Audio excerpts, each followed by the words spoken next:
Howdy, all you delicious people. I am here to review the first season of The Tick. Ultimately, when going into this season, I'm going to try to break down each episode as quickly as possible because there's 13 episodes. And I'm ultimately going to very much also break down some kind of random superheroes or villains that come up from time to time, if anything.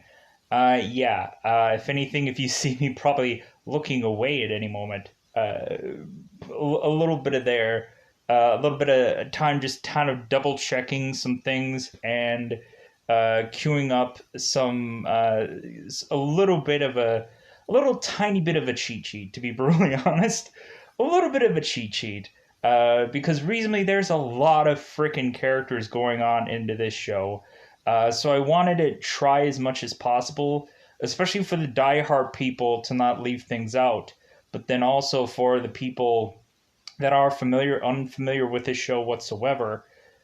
Reasonably, one thing you can do to the current second of this recording, like to me, I couldn't exactly find like the Tick season 1. I couldn't quite find it very easy, the cartoon version. I just straight up went into YouTube, and evidently the entire first season is on YouTube somewhere. So at the second of this recording, you can probably watch the entire first season on YouTube right now. So that's how I got to see it, and I think I'll watch other seasons on another app or something like that. But yeah, for people that are diehard fans, you can probably go in and watch the whole entire first season on YouTube. I really like how it seems like a wild barrage of heroes and or villains tend to appear on these episodes, but again, it's going to keep me on my toes through every episode to try to mention some characters and this and that. Because a lot of times there's always some party breaking out, or there's some birthday bash, or there's some just kind of cameos of certain bizarre characters that are usually one-off and you never see again. But yeah,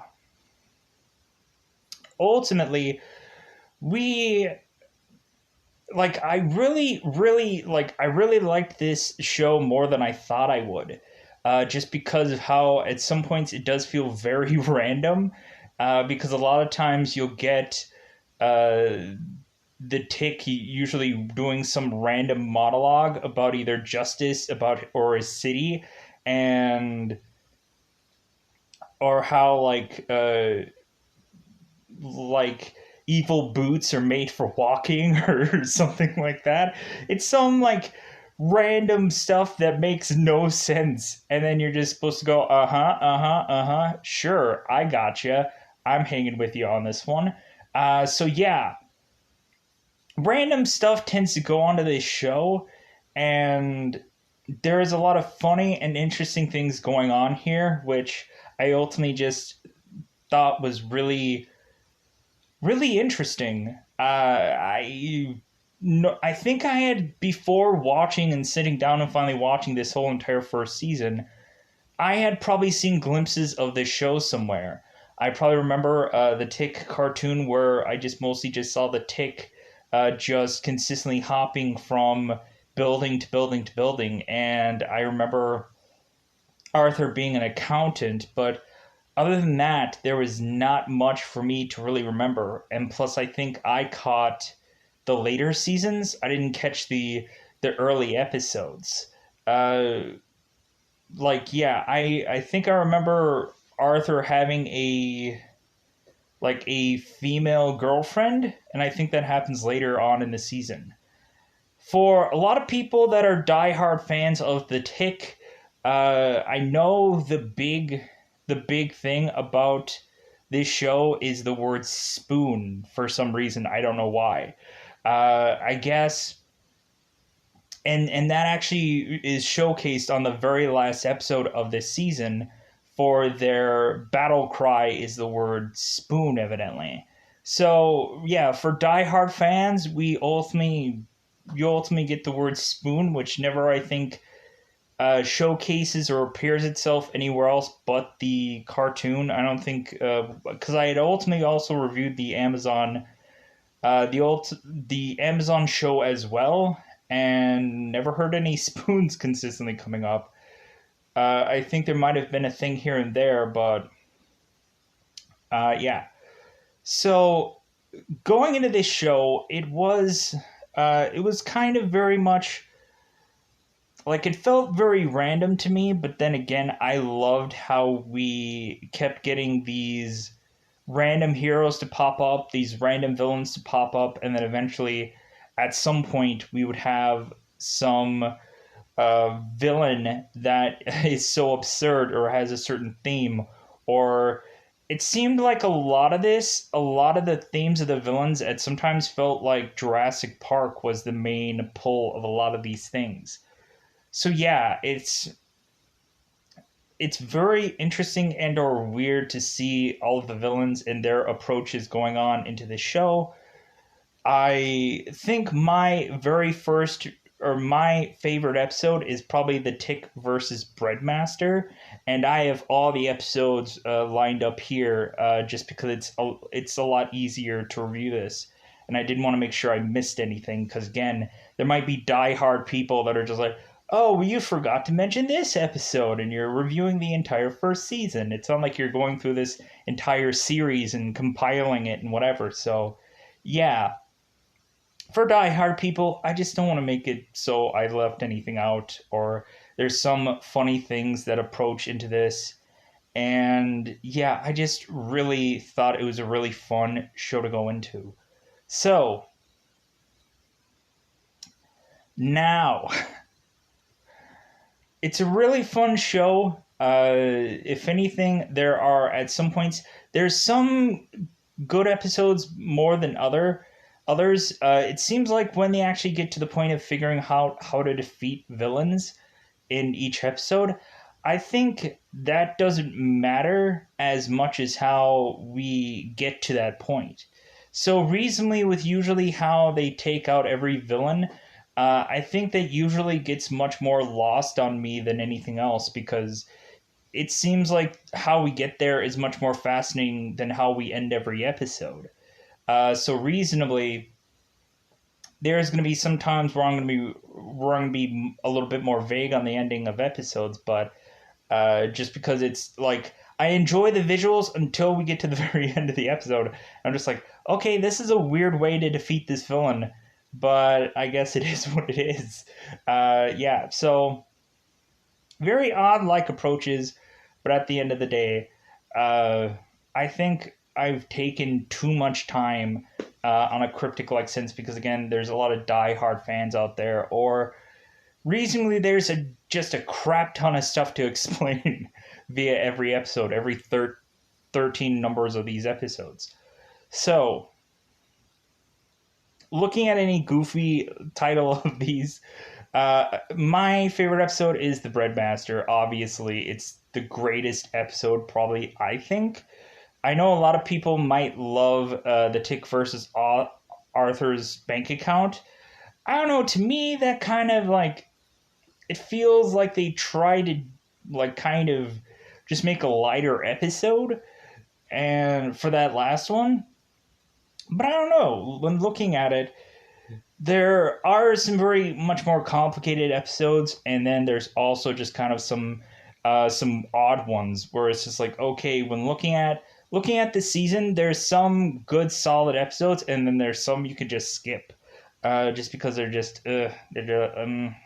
it's like it doesn't really matter, or you don't really it doesn't have a big thing of sticking power. But yeah, so, anyways, that's all I want to say about this first season in a very cryptic like sense. Now, I think we're gonna have to forcibly break this all down. It's gonna be so complicated, and I do apologize. It's gonna take a lot of time to get through some of these episodes because of how complicated additional characters are and this and that, and yeah, it's very the random people that appear at certain episodes. uh Anyways, let's get into let's get into the very first, or let's get into these early episodes. So let's break down spoiler time and let's go into that because, yeah. Hopefully, I get at least some of this right because it's very complicated and ultimately I might not remember everything because there's going to be a big blender of crap that all happens in this show. So there's going to be some stuff that I'm going to try to remember, but good God, is there so much to consume in one viewing. And even if you watched it probably a few times, like I would still need I need to watch this like 20 more times. And then I could easily just spout all this nonsense out. So yeah, let's go into spoiler time. Spoiler time. It's about that time again to spoil this show. Would I recommend this show to people before they go? Yes. I think that it's a really. I think this show is better than the live action ones just because it. Of course, in live action, or of course in cartoon, you can kind of do anything. And plus, these episodes are very much more obscure than I think the Amazons and the other kind of shows go into the live action iterations because again there's only so much you can do but going to this cartoon, yeah, I thought it was odd and fun and just overall just really good to go into. And yeah, so let's get into spoilers. So for those of you that are probably diehard fans of this thing, hopefully I don't disappoint, but yeah, it's going to be very hard for me to come up with some of these names for some of the people that randomly appear through some episodes. I know the usual regulars are Diflurmouse, I believe his name is. American Maid usually pops up because she's very much the Wonder Woman Captain America like character. And Sewer Serpent appears in, or Sewer Serpent, Sewer Urchin. I knew I was going to mess that up. Sewer Urchin uh, consistently appears. And if I call him Sewer Serpent, I apologize, but Sewer Urchin, because I keep wanting to have it be a double S name. We also have a character popping in here from time to time called Big Shot. He's very much for I guess Marvel people, very much like Punisher-esque, because that's the only character that I could think of to figure out who he is. And then also, like, especially during the first season, there's kind of like a random barrage of heroes that appear, but don't actually get into any action, which I thought was kind of funny. There are characters like in the very first episode, I think Bipolar Bear appears in this episode. He is in his bed and he's like, "This looks like a job for Bipolar Bear," and then he's ultimately just like, "Well, you know what? Maybe if I sleep for another month, then then maybe it'll be my time." And we have Captain Lemming, I believe, that ultimately he's like, "This looks like a job for Captain Lemming," and then he like dies off this roof and falls right onto the ground, and that's pretty much all you see him. And we have Human Bullet that is shot out of a cannon by Fire Me Boy or Fireboy. Yeah, like I think his name is like Fire Me Boy, and usually he just gets shot out of a cannon and he never really lands to go much anywhere. But then we kind of come back to that where eventually the tick has to be shot out of a cannon for reasons. And then we have the civil-minded five, which I'll get to that comes up later. But they kind of randomly appear from time to time in these episodes. So let's go into the Tick versus the Idea Men. So recently within this episode, we don't get a really true like meeting of Tick and Arthur. Basically, we just have it to where it seems like from a lot of random times they are doing this. I would call it a Mr. and Mrs. Smith kind of Brad Pitt Angelina Jolie moment where they're both sitting on these chairs with mics in their hands and they're getting interviewed by somebody, and so they're going into these monologues or kind of talking about stuff. But you have the Tick in the very beginning of this episode that is on this bus, and he is having this big winded monologue about his city and about justice. And at some point, he goes into this rant about, like, and you don't want to eat, and you don't want to have breadcrumbs on to the bed of your city or something like that. Like he mentions like you don't want to have breadcrumbs into the bed of your city, like, and this and that. Like he just speaks random nonsense until it makes no more sense anymore. And then he eventually gets off the bus, and we ultimately have Arthur who ultimately goes to his accounting job full on in his costume, his supposedly bunny costume. And when his boss calls him, "Hey, like you're wearing this bunny suit," and he's like, "It's actually a moth suit. I have the wings in my pack or in my backpack." And so ultimately, his boss is telling him, it's like, well, you know what, like maybe maybe you shouldn't be doing this. And Arthur is just like, well, you know what, like being an accountant is great and all, but it doesn't match to fighting crime and justice and this and that. So like Arthur like walks out of his job just because his boss is just like, hey, how about you not wear the moth suit every day? And like, how about you just not? And so he just walks out of it just because like he thinks that fighting crime is much more important. But then again, like the entire season is like Arthur just barely making ends meet because both of them are superheroes and they don't get paid for anything, which is kind of very interesting to see that where it's just like, okay, these people are going into being superheroes, but they don't sadly get paid, which is the frustrating part of just having Arthur at some times like kind of mentioning and asking for money from probably maybe Dot or some other person to keep them going. So in this very first episode, I talked about pretty much all the people already that kind of appear in this episode for the most point. So the Tick versus the Idea Men.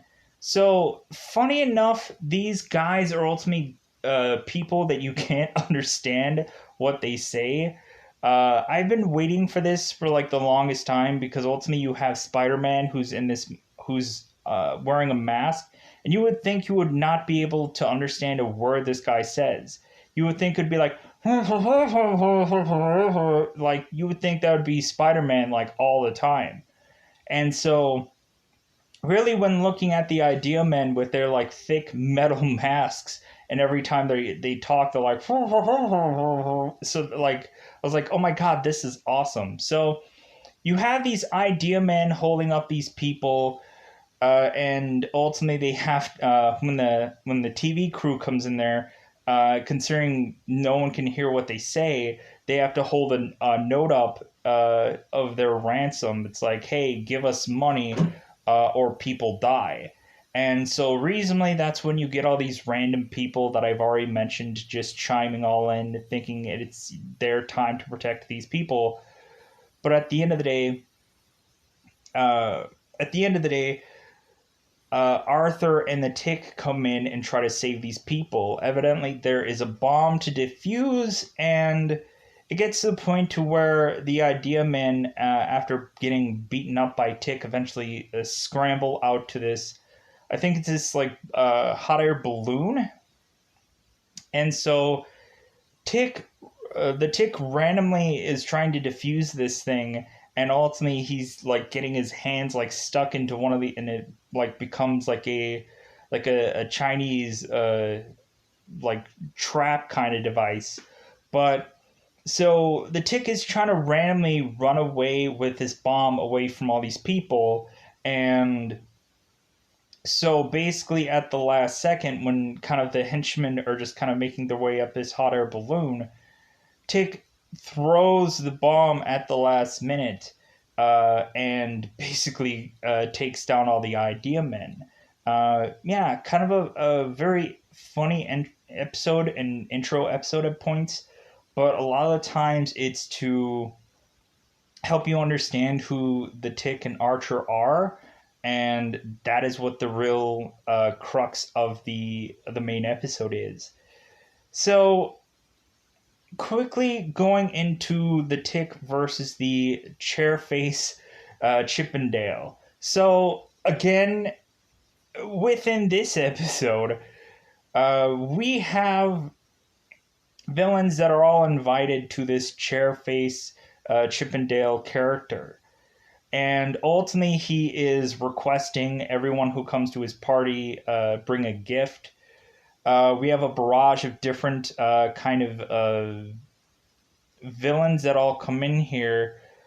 We have Professor Chrome Dome, who is an inventor, and ultimately he needs a flashlight to power some mechanism, which I thought was odd.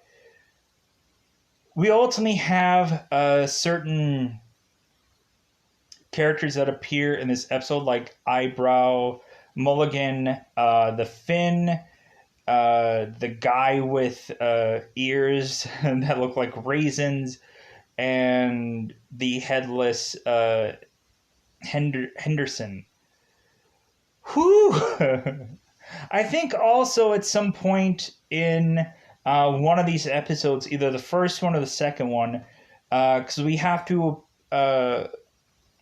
premiere American Made, which ultimately is a person that flings high heels and flings dish plates, bizarrely. Just a person that grabs things and just flings them a lot. So, going into this episode, yeah, we also have these hooligans that at some point, I think one of them is called I think his name is the Forehead, and the Super Neck, and these other weird looking goons. That the Super Neck guy, ultimately his main thing is that he can like zip up his neck and showcase what his neck looks like, and ultimately he's shown that to the Tick, and he's like, oh. But yeah, American Made pops in, and every single time like she's wearing some normal clothes, she like rips those clothes and then just starts um, beating down a lot of the guys by flinging their shoes, or flinging her high heels at them. So because Dier Mouse and Sewer Urchin is either too toxic to do anything, or he's just kind of a person that most of the time stands around. Dier Mouse really either faints or tries to escape from doing any justice as well. If anything, I will explain that he hits on ladies at a party later on. But yeah, a lot a lot of crap that I have to mention in all these episodes, but it is fairly worth it. Because yeah, I thought that a lot of this was pretty funny, and this and that. So, whoo! All right. So, the Tick versus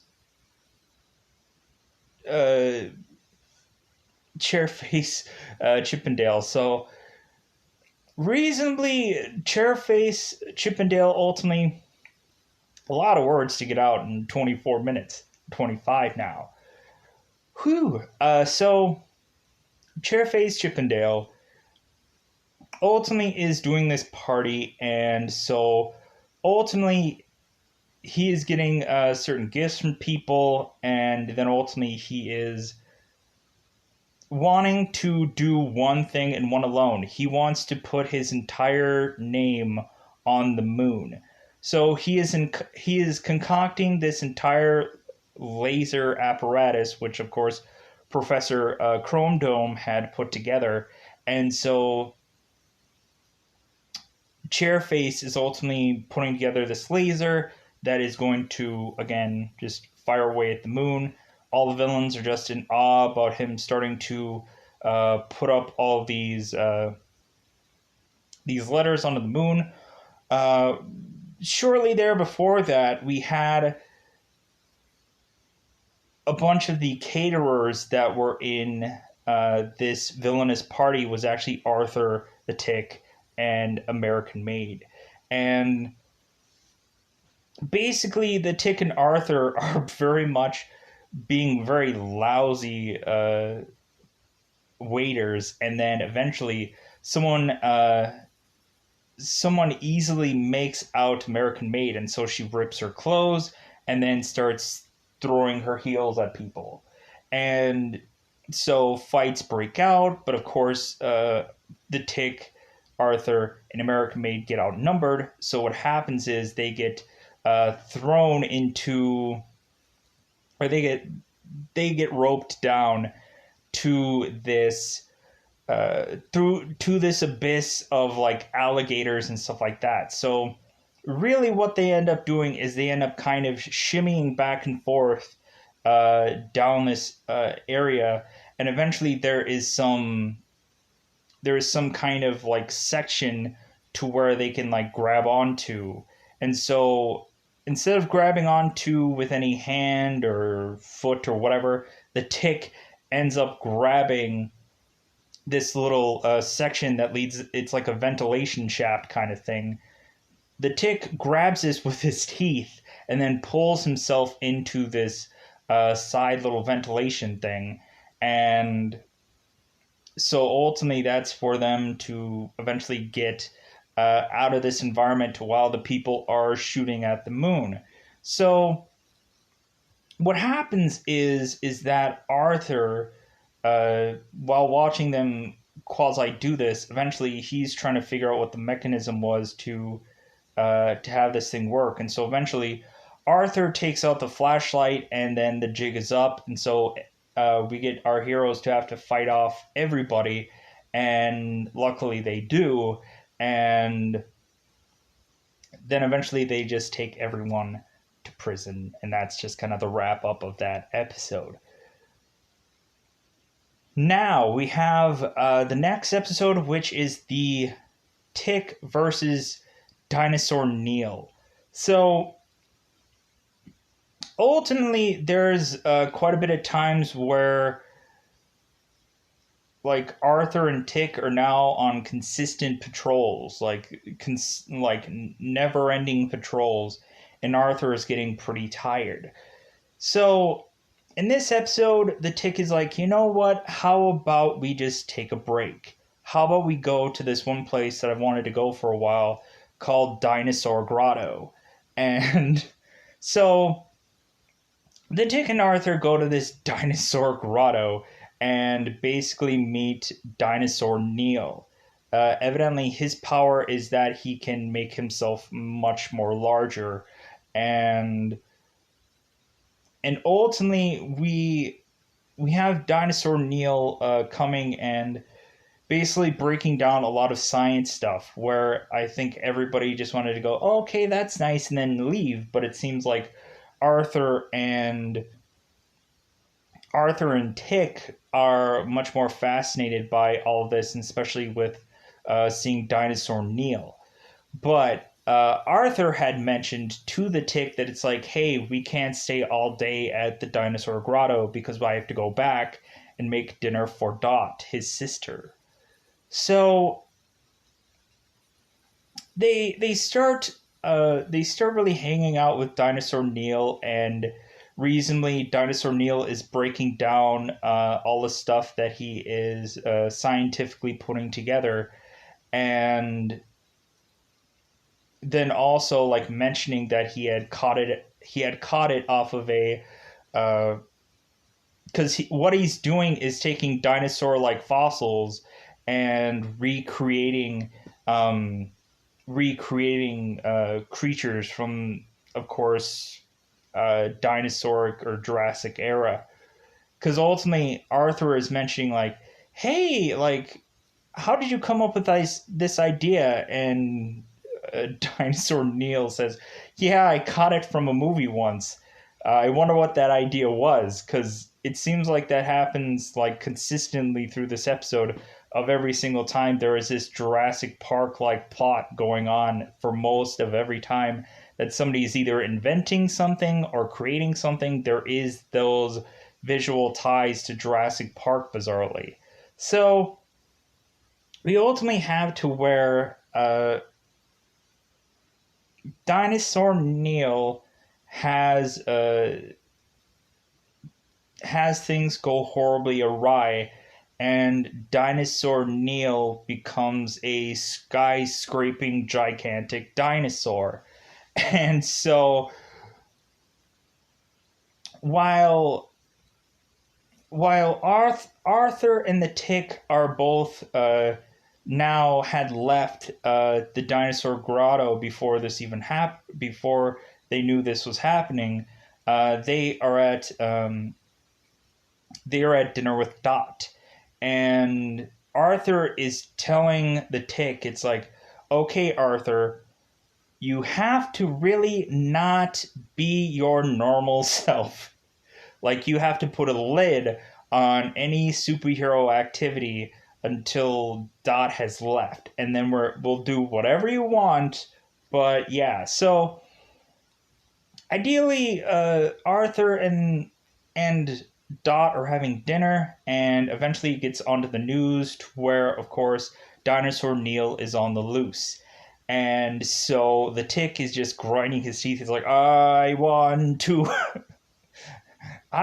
a hero right now. But anyways, we have to where eventually, like, the Tick is just like, we gotta go. Like, we gotta take down Dinosaur Neil. We just have to do this. And so Arthur is just like, bah, and Tick's like, no, we gotta do this. So cue them rushing out, and they are going their way to attack Dinosaur Neil. And so realistically, Arthur tries to attack Dinosaur Neil's mustache. And it's like, yeah, take down those whiskers. And this is just attacking his mustache. And then the Tick goes in and is like hog tying Dinosaur Neil's tongue and this and that. So eventually we get to the aspect of them like trying to take this thing down, but there's no way. But eventually, for some reason, it pops into Arthur's head that the big thing to take Dinosaur Neil down is a giant thing of aspirin. So ultimately, they go down to the drugstore and talk to some doctor and say, "Hey, we need like we need a big thing of aspirin."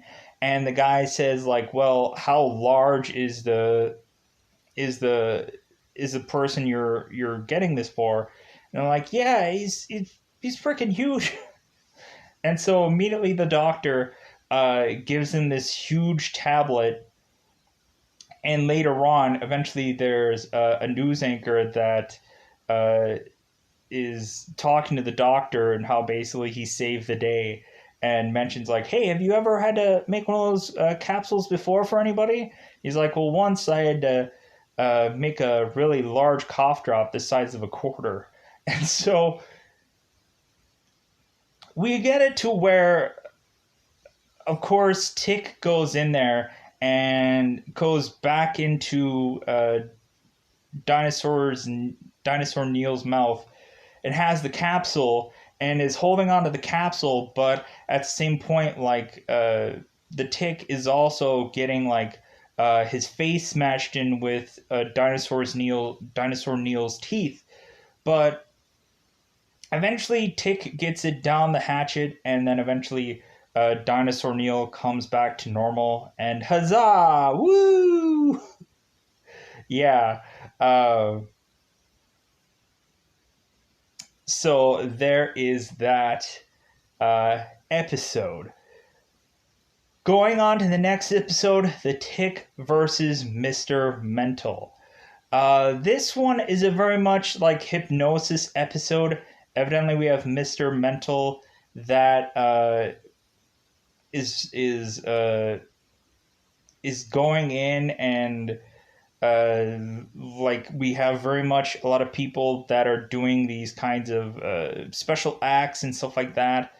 And so Mr. Mental comes out, and he is like trying to figure out what random gifts that people brought into the environment for him to figure out. I think one was a string of rope. I think another was like an explosive, and I think there was a couple other things for him to decipher, or for him to figure out, like who all had what random thing. So eventually we get to the point to where Mr. Mental has brings somebody up to get hypnotized. And of course, with Arthur and the Tick being there, obviously Mr. Mental brings up the Tick. So Mr. Mental hypnotizes the Tick and ultimately makes him cluck like a chicken and some like silly or stupid acts. But then eventually he wakes him up to ultimately say, like, yeah, like, I will no longer be in your power, or you will no longer be in my power until later on. And so we have to where the Tick at some point is sleeping and clucking like a chicken, and so Mr. Mental eventually comes for him and makes him do his bidding, because ultimately the Tick evidently needs to get I think it was the thinking cap that supposedly had the power of the gods. I I didn't really quite understand this episode, but it is kind of funny, or was kind of fun. So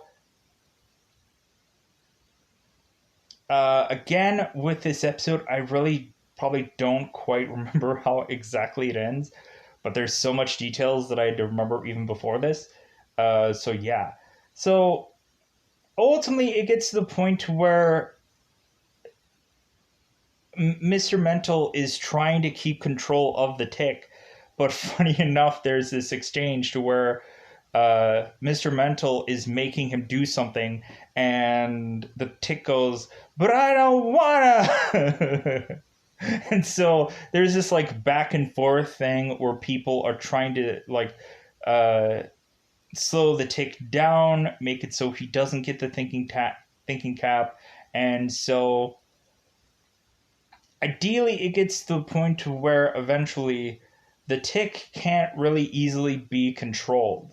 Funny enough, because this guy is a mind full of cats, so it's just like he can't easily consistently be swayed to get things. So eventually, at some point, I think the Tick does break the mind control and eventually goes after uh, Mr. Mental and takes him down.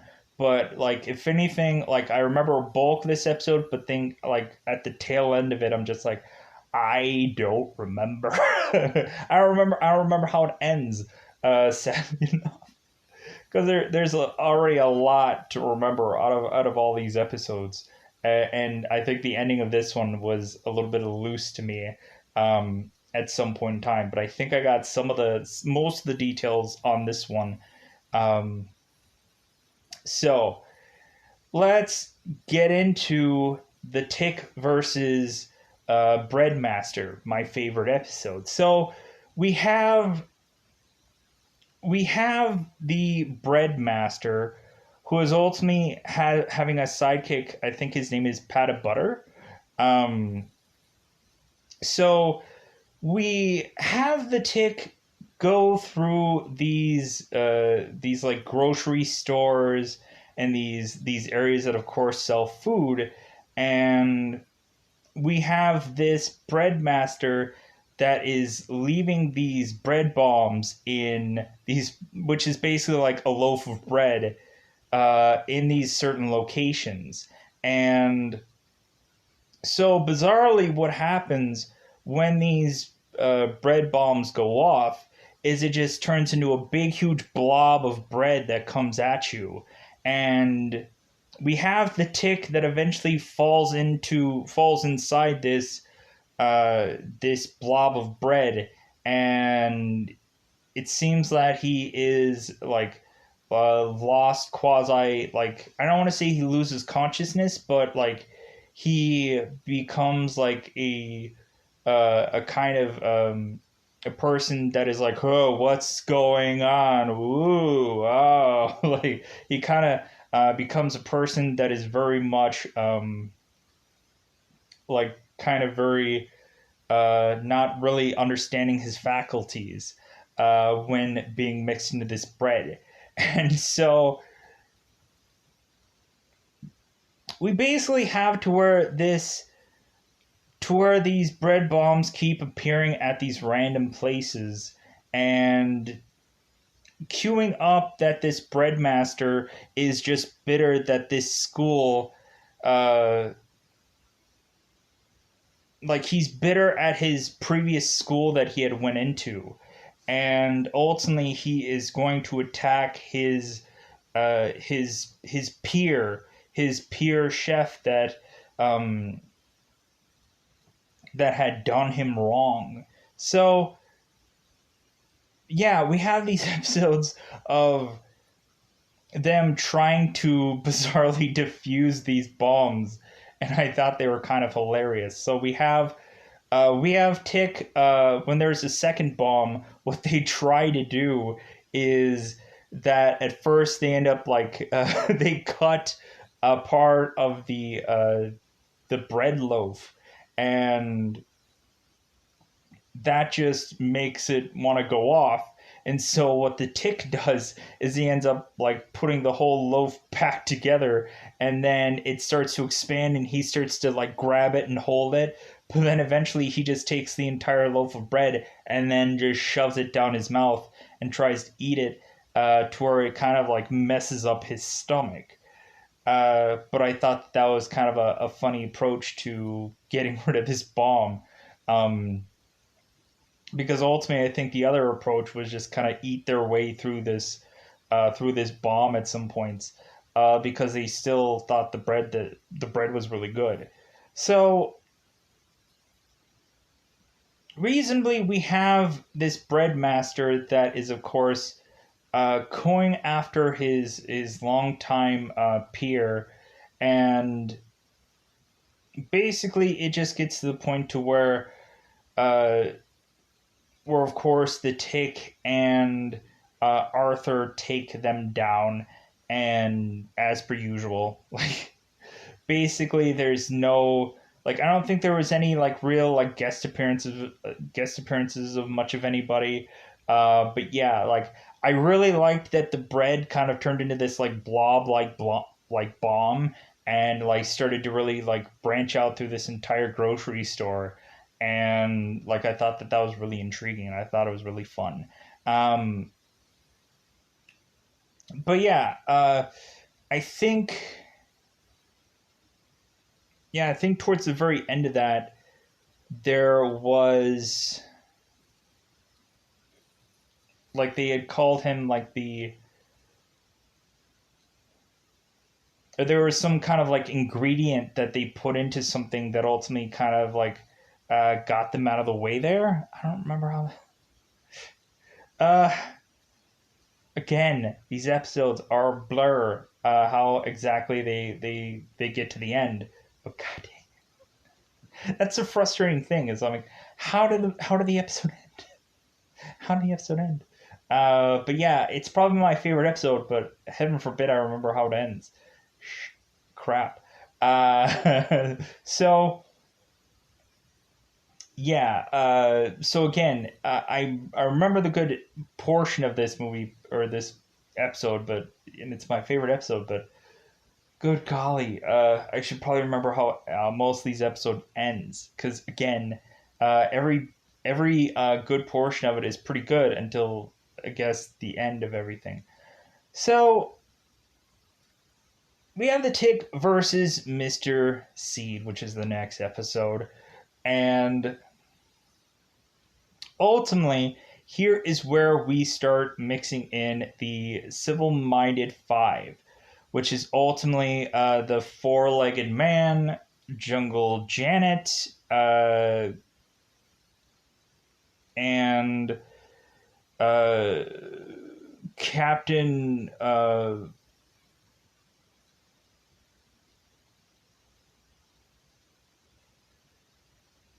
Mucilage, and the Carpet Man and the Pharaoh Boy. Oh man, I forgot. I forgot about the Crusading Chameleon because again, he is kind of a mood point character, but I forgot about that character. He usually appears consistently with Die Moss and Sewer Urchin. Crusading Chameleon is just a character that seems to barely blend into every one of his atmospheres or every one of his places, but that's like all that he does. And he can't blend into plants, evidently. But yeah, he appears in here from time to time, but I don't think he appears on this episode. So we ultimately have the Tick versus Mr. Seed. And so what ends up happening in this episode is that we have to where Mr. Seed is concocting some chemical that is going to turn the world basically into plants because ultimately he is sick of like it's him and two bees ultimately, which I thought was kind of interesting. But he's sick of the world ultimately draining the plants of their juices and kind of taking advantage of them. So ultimately he's gonna get back at them. So Mr. Seed concocts this formula to try to have the plant life attack the earth. But all the while, this Mr. Seed is flying this plane, which ultimately Arthur and the Tick try to intercept. The Tick gets onto the plane and he's like, okay, hey, you're going down. And Mr. C goes, hey, like, I have a permit to fly this all day. And so we have to where, like, the Tick is trying to get this formula from Mr. Seed. And supposedly the formula drops on some trees, but most of it hits the Tick, and the Tick falls out of the plane, and he's all confused. So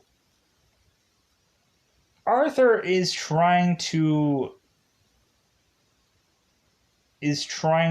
like help the Tick and try to like shake him out of this, all while the civil-minded five are all going into trying to take down this wild forest.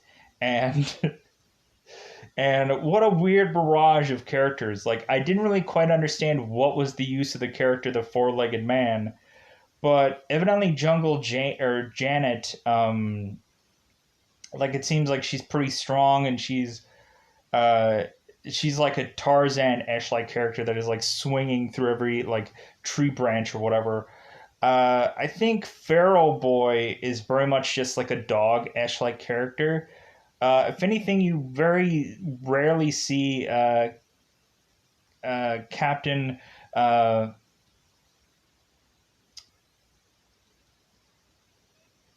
Mucilage. I'm saying that wrong, and I realize it. Anyways, um, and like the Carpet Man, he is hilarious because what happens is you have this guy that is his entire suit is made out of carpet, thick, thick carpet. So this guy's power is conducting static electricity. So he's going through this entire forest and zapping plants everywhere with his static electricity. But then ultimately, he consistently complains about it being too hot. And then he either passes out or he just complains that it's too hot. Because, of course, him being the carpet man, like, the only time that he could fight anybody is of course during during the day, because like what is he gonna fight people at night? But anyways, yeah, the guy gets like severely dehydrated because of his costume, which is kind of hilarious. And that is the only time that I really see the Carpet Man actually do anything. Via like, there's another time when they like kind of appear, but they don't actually really seemingly do anything within that episode. So ultimately, we we have to where uh, bizarrely the Tick is like growing like potatoes out of him, or he's growing corn on him, and ultimately there's other plant life that are also corn. So ultimately he talks to them to tell them to go away, and they do so because they're the same thing. We ultimately have the Tick having an M, and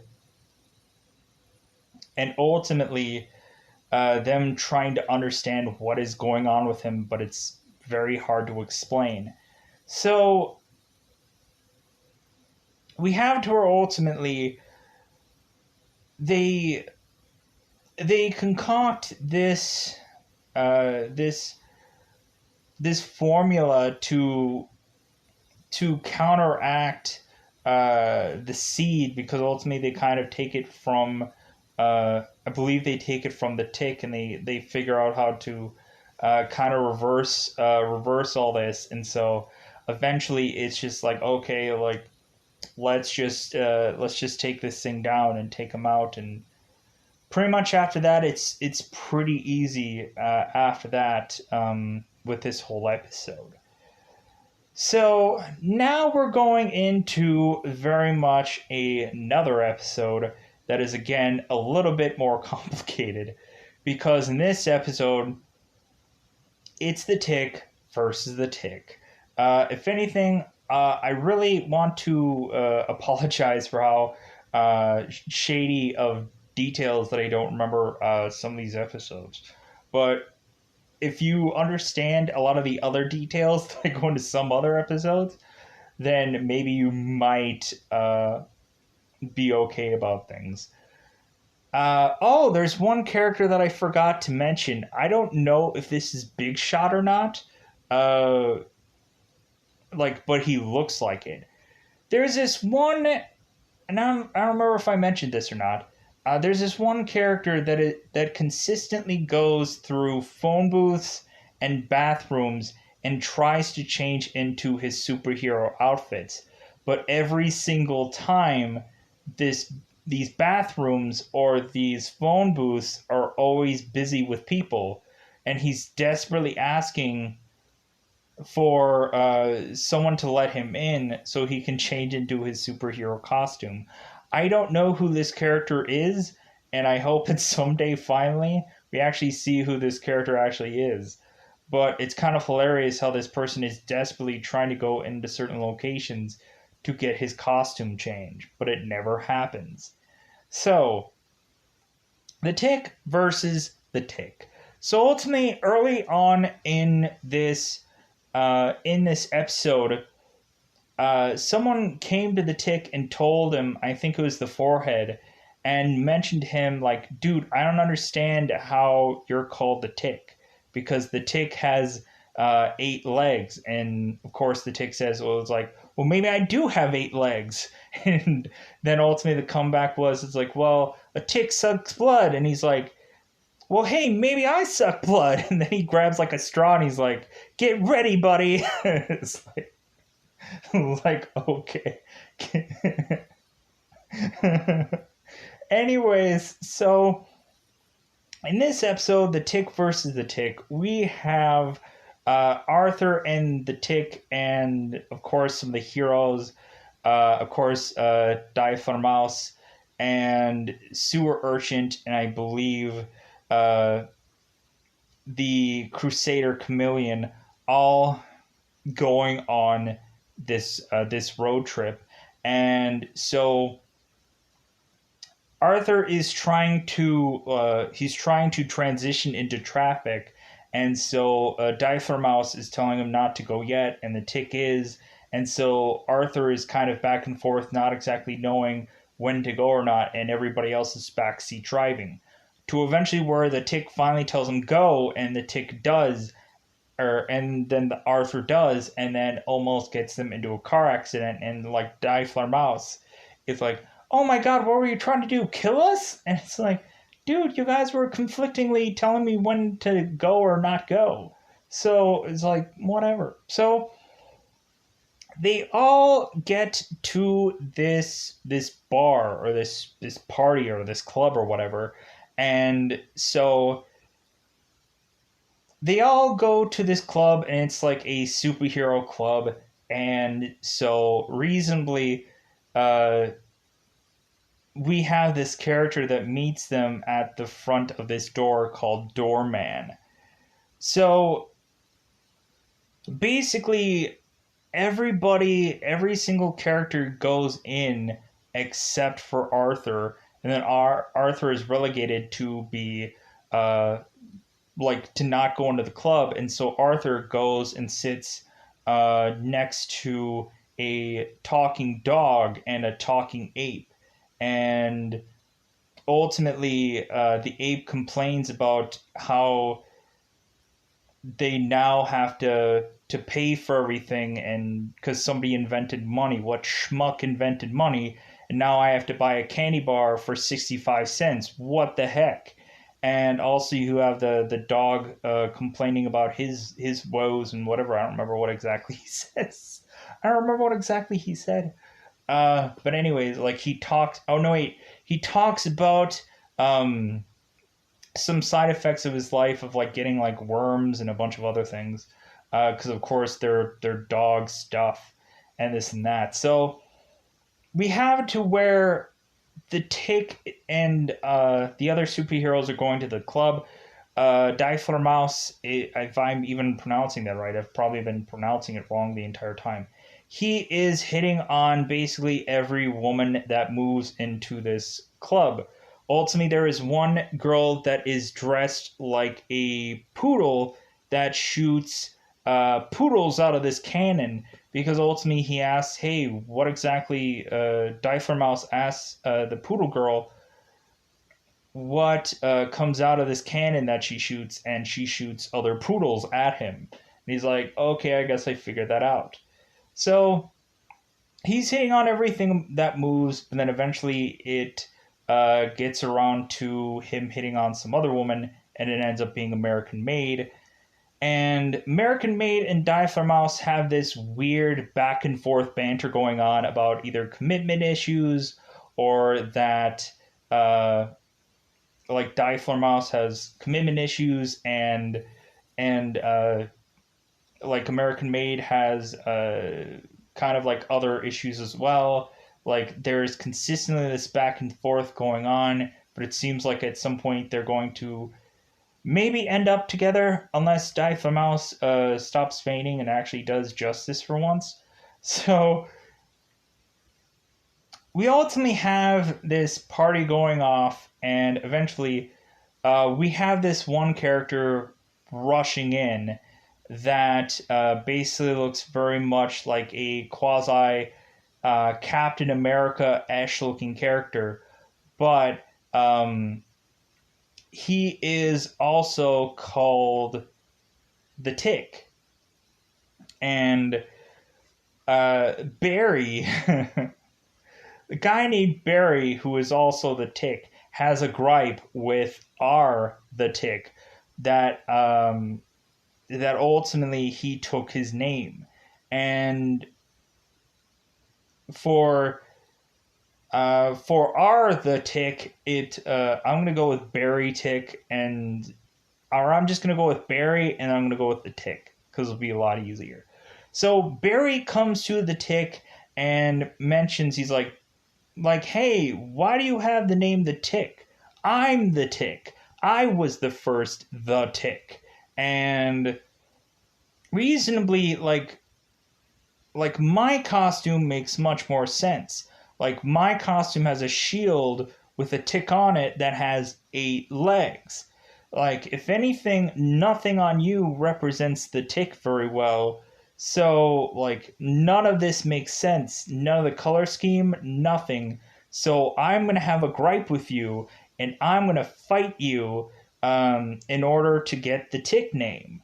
And so they battle it out, and it gets to the point to where like there's back and forth fighting to the point to where ultimately uh,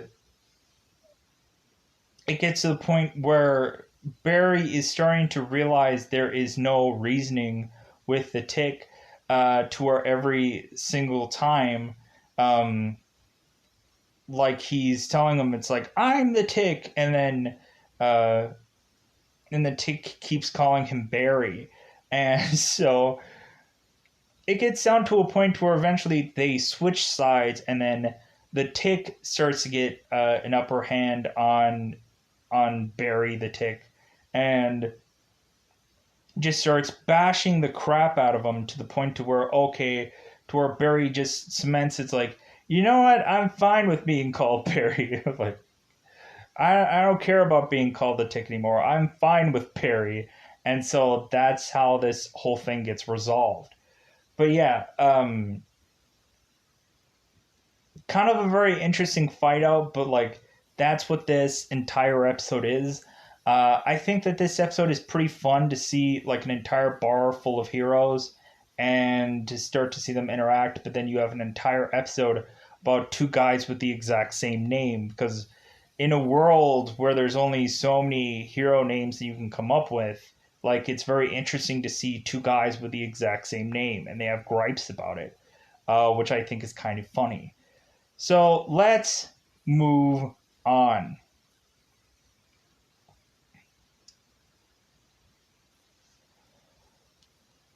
All right. The Tick versus the Common Cold.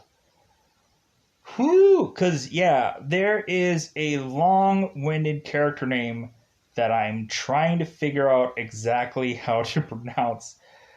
Thakarzog? Thakarzog? Thakarzog? Oh, God. Within this episode. So, we have, of course, the Tick who is sick. And so immediately we have it to where this is a character cloning episode, because what happens is that Arthur ends up kind of mixing up with some of his neighbors, and realizes that one of his neighbors is called Thrakar Zog, and he like co-owns a apartment with some guy who ultimately pays his half the rent, and at some points they do kind of squabble or have little conflicts, like when Thrakar Zog is having to fight the Tick. He's like, "Hey man, like if you fight in here and if you ruin anything that goes on here, we're not going to get our cleaning deposit back." And ultimately, then Thrakar Zog is just like, "Well, I guess we shouldn't fight in here." like so, like and so yeah. Like there's a lot of times where they just have to like bring in this random character that has to get like talk about like, well, hey, do you wanna watch some TV tonight? And like Thracker's always like, nah, like I'm with somebody, I have company and this and that. It's kind of like that thing. So we have Thrakar Zog that is ultimately almost slipping that he's from some alternate dimension, and so ultimately, Thrakar Zog's kind of big thing is to ultimately get uh, is to get some kind of DNA from Arthur to eventually clone said Arthur, and he of course does so. And so, cloned Arthur goes up to the Tick and tries to get a sample of his DNA. And ultimately, all that the cloned Arthur needed was the Tick's mucus, which ultimately he is blowing his nose a lot, so that's fairly easy. So immediately, cloned Arthur ends up getting mucus from the Tick, and then Thrakar Zog ends up cloning said cloned Tick and cloned Arthur. So eventually, Arthur and the Tick end up finding this out. So eventually, they go to confront Thrakar Zog, but eventually, like I said, they go to fight it out in his apartment. You have co owner of said apartment, the random guy that comes in is like, "Hey, we won't get the clean deposit if you guys fight in here, so fight elsewhere." So ultimately, they're like, "Yeah, you're right. How about we go to like some other part?" I think they like fight on the roof or something. So Arthur and Tick fight out their clones and they take them down. Eventually, Thrakar Zog like has this like second entity with him that keeps popping up every once in a while to say some stuff and this and that. But at some point, I think they take down the clones and then eventually uh, teleport Thrakar Zog back to his home dimension. And I think that's how the episode ends up getting um, completely resolved within that episode. Uh, yeah. But anyways, um, yeah, that is kind of like one of those like kind of clone episodes where you gotta like, okay, like clone episode of both characters, kind of funny. To me see the Tick sick. But yeah, and also I have this Thrakar Zog that is kind of like grounded in normal life and this and that. So let's let's move on to the Tick versus Brainchild. So we have this character named Brainchild, aka Charles, and ultimately this Brainchild keeps having this robotic dog. I think his name is Skippy, fighting fighting the Tick and Arthur. So this robotic dog continues uh, to fight Tick and Arthur. So what ends up happening is Arthur and the Tick ends up finding the home of this person, and ultimately we have it to our Brainchild. Like he actually seemingly has like a brain that is kind of like thumping out of his head, and this kid is a genius, and he is uh, just wanting to be called a genius and intelligent and whatever, and like he lives in this room that is very like high technology, and like he's pulling all these levers and stuff like that, and like it's really high end technology and everything like that. So eventually it just gets to the point to where eventually Tick and Arthur find out where this kid lives. Eventually talks to his parents, and then because ultimately this brainchild consistently has a sister that is consistently putting him down or telling him what to do, this and that. And so eventually it gets down to the point where eventually uh, this kid ends up eventually at some point within this movie within this episode getting taken down, either maybe grounded or something like that.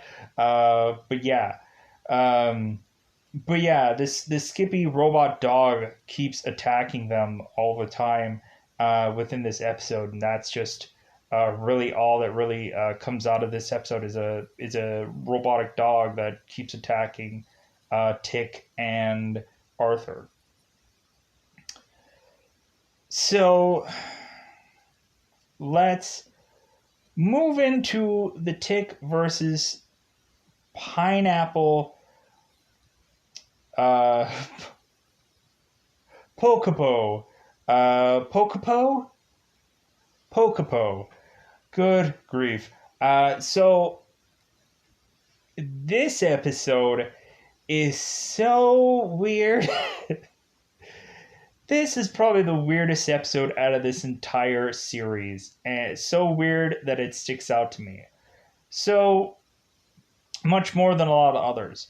So we have a monkey that ultimately is being shot out into space. And the problem with this monkey is it becomes too smart for its own good, to the point to where it's talking and has very high intelligence. So this monkey decides to not want to take his spaceship where they want him to, and he crash lands back onto Earth. To where ultimately he lands on this island where Pineapple Pokapo is at. So ultimately, we have to where, bizarrely in this episode, the government goes in to talk to the Tick and goes into seeing the Tick and Arthur and trying to convince them that they need their help, and ultimately that they need them to retrieve this. They need to retrieve this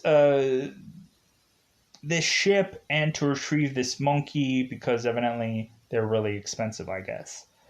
So, all the while bringing American Made in with them as well. So, really within this episode, they have to where they all go out to be tourists. And supposedly none of them are supposed to know who any number of them are. So reasonably, the Tick is trying to talk to Arthur on the plane, and Arthur is like, "Excuse me, sir, I don't know you." and the Tick is like, "But Arthur, I want to talk to you about something." And Arthur is like, "Excuse me, sir, I don't know you." And then American Maid turns around and she says, "Excuse me, sir," is like, "I don't know either one of you, but you need to shut up." You need to shut up right now, and this and that. Or you're going to blow our cover or whatever. So every one of these characters come in as a tourist to go to this island to intercept this monkey and ultimately to meet Pineapple Pokapo. And so they go to this Pineapple Pokapo guy, and he's just like all yellow with this kind of like a grizzled like half portion of his face that kind of looks pineapple like.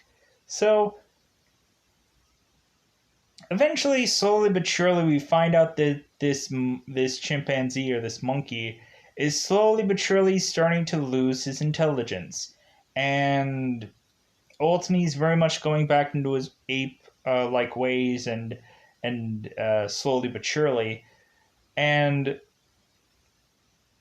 so ultimately we have Pineapple Pocopo that is eventually having a dinner with American Maid, and it seems like more and more like they're enjoying their stay at this tropical area, but they are trying to get the chimpanzee out of being escaped.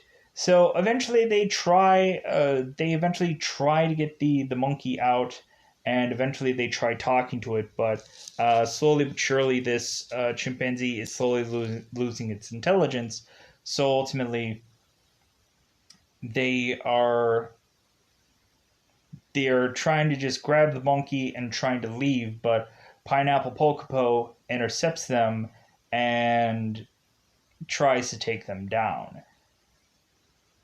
Ultimately, you probably can figure out how exactly this story ends. It doesn't work. Basically, uh, the Tick and the Arthur take Pineapple Pocopo down, and then ultimately take the monkey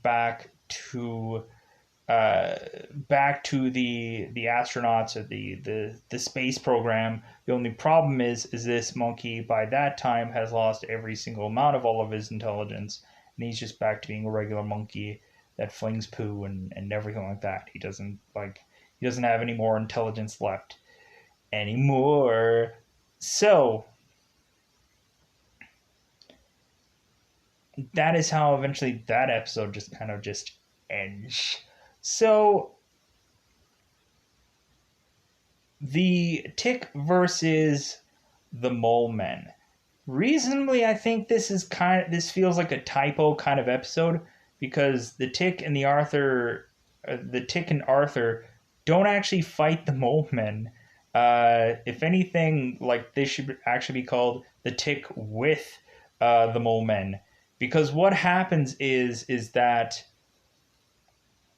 we have uh, the Tick and Arthur kind of going through their regular patrols, and then all of a sudden they start seeing these mole men coming out of the ground, because it's been such a long time since they've uh,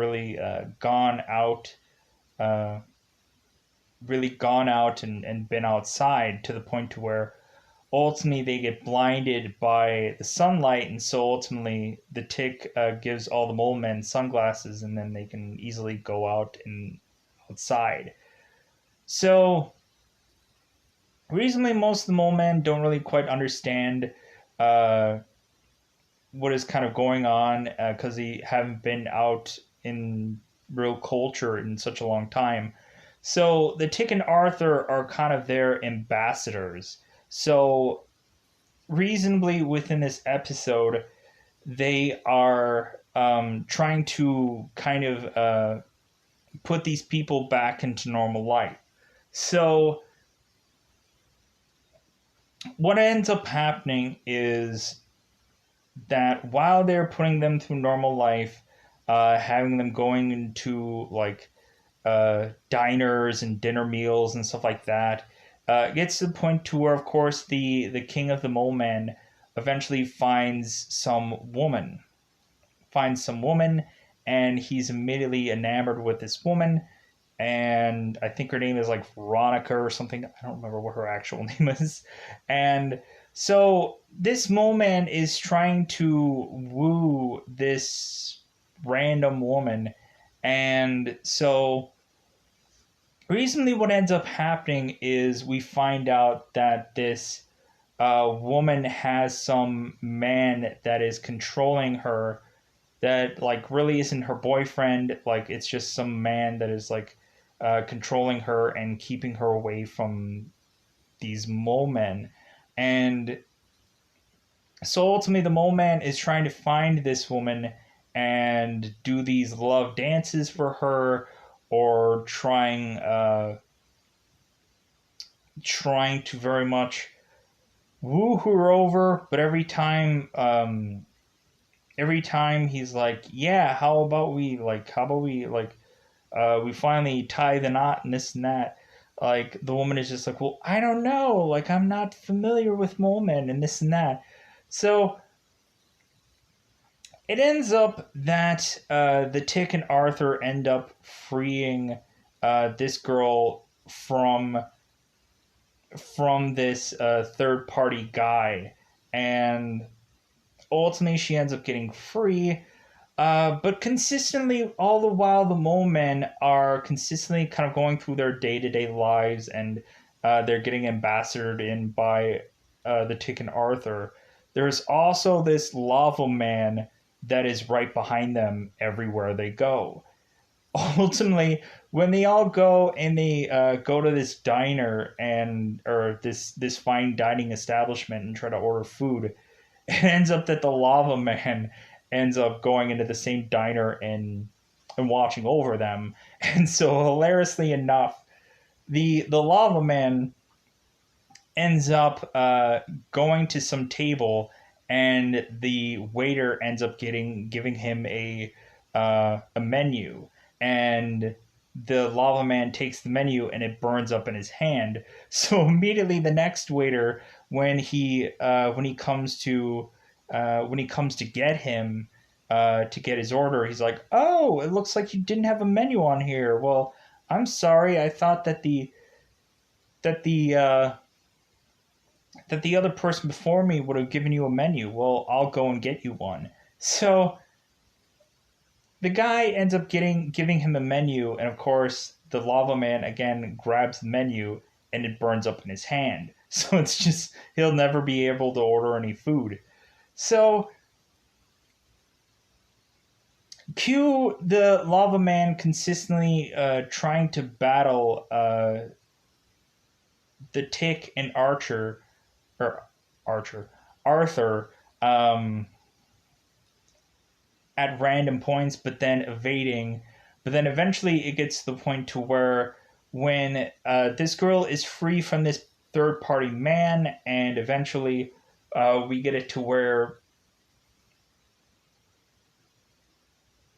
they are finally going to have this lava man come back for a second time around. We get it to where the lava men have this weird, bizarrish, um, like hand devices that look very weird, and so we have it to where the king of the lava men put on these like weird, bizarrish gauntlet looking things, and then eventually his lover ends up also putting on these gauntlet looking things and doing the exact same attack simultaneously to take down Lava Man. Like it has it to where these gauntlets all do this blast like thing to take this Lava Man like down. And so it ends up that the random girl ends up confessing that actually one of her parents was half human, half mole man, and so she's quasi familiar with some of their culture. And I'm like, what? I'm like, what? What is this? But anyways, and that's why um, I guess she could fall in love with this guy. It just took her getting rid of this other third party man to then tie herself to the mole men. And that's really just how the episode really just tends to end. So, a lot of, so much detail, so much time. The Tick versus the Proto Clown. So, basically, the Tick and the Arthur are coming back from some wheat festival or something like that. Some wheat thing, some place where they like are talking about wheat. You would think after the bread, you would think after the bread master episode, that's where this would kind of bleed into, was them going to some wheat festival, and the Tick comes back with a shirt that says "I love wheat," and so they're ultimately driving back to a town that is completely deserted, and Mouse and I think Sewer Urchin are desperately grabbing onto Tick and asking him. It's like, hey, can we borrow your car? Because we want to get the heck out of here as quickly as possible. And and the Tick and Arthur are kind of like, what are you talking about? What's going on? Like, why is this place so deserted? Because Arthur is complaining how like there seemed to have been absolutely no traffic for them to get there. So we have it to where the guys are trying to just kind of walk through the streets, and more heroes are starting to pop out of the woodwork. We're having the Civil-Minded Five appear into this episode, and they are very much making the Tick and Arthur aware about what's kind of going on, but they're being very vague about it. Ultimately, everyone keeps saying that it's like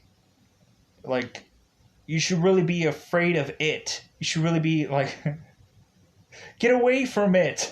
like like you gotta you gotta run away from it. It's crazy. It's too strong. And they keep saying it to really throw back to the Stephen King movie It. And so eventually the Tick is like, well, hey, like I'm gonna go and I'm gonna see what it is. And so the Tick goes down the road to ultimately where you can't see anything, and then he all of a sudden comes flying out of this alley, and then you have this clown, this giant clown ripping this part of this building down, and he's like, they laughed at me or whatever. Like they laughed. So we ultimately find out within this episode, as everybody is desperately trying to hide away from having to attack this thing, because American Maid tries to fight it at some point and has to throw both of her high heels at it, and it does nothing. Mouse just faints in front of it, and the Civil-Minded Five just kind of like they don't really do much in this episode. Uh, so, anyways, we have it to where we end up finding out that this doctor is tied to this proto clown. Ultimately, what we find out is this guy is confessing that he just wanted to make everyone laugh. He just wanted to make the world a better place, and so he figured if clowns make everyone laugh, that what he would do was to make a super clown. And ultimately he thought like, well, if I make a super clown, I might as well make a big huge super clown, and that would be like 10 times funny or whatever. So it ends up that the doctor confesses. It's like, well, what happened is that when I made this clown and I birthed him out of some eggs like Jurassic Park, what ended up happening was once this proto clown turned to much more maturity, at some point I had laughed at him, and he did not like that I laughed at him. So ultimately, he went on a rampage after that, and that's what started this whole thing off. So we have to where basically all of the other heroes are basically just running and hiding from this clown. Basically, what is happening is they are going from, like, when they all go to this doctor's house, eventually the clown makes it to the house, And so eventually they just keep trying to run from it.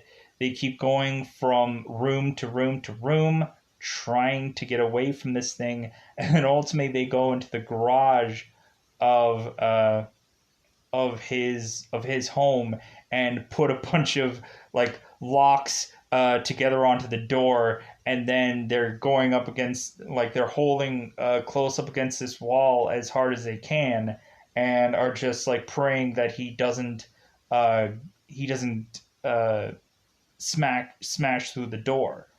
And so basically what happens is uh like all the heroes are just smushed up against this one wall in the garage door in this garage, and they're just like, why hasn't the clown come out of the like, why hasn't he started to attack us yet? Like, if anything, he should have came through by now. Like, this door isn't that hard. Like, he should have like came through the door. What's going on? And so immediately, all of a sudden, like, it starts to get to where everybody is like wussing out. So eventually, like, some of the heroes are starting to go, you know what? How about I actually go and attack this thing? Like, I don't want to wait around for it to finally like come for me. Like, I'm gonna go and attack this thing. And it's Typhlar Mouse, who is trying to also be very confident. And immediately they're telling him, it's like, what are you gonna do? Feign at it again?